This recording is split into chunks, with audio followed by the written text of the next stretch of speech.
Hello guys, ito ang snacks na ginawa ko ngayon guys.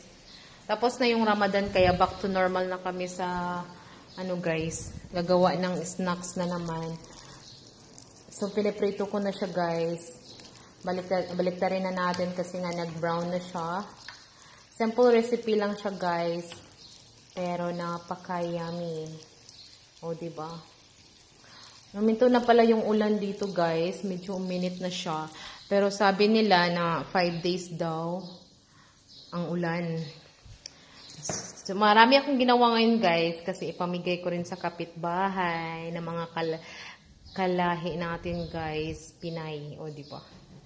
Kasi namimiss din nila itong donut. Ganito lang siya guys. Prito-prito lang. Tapos ilagyan siya ng sugar mamaya. So ito lang guys. Thanks for watching.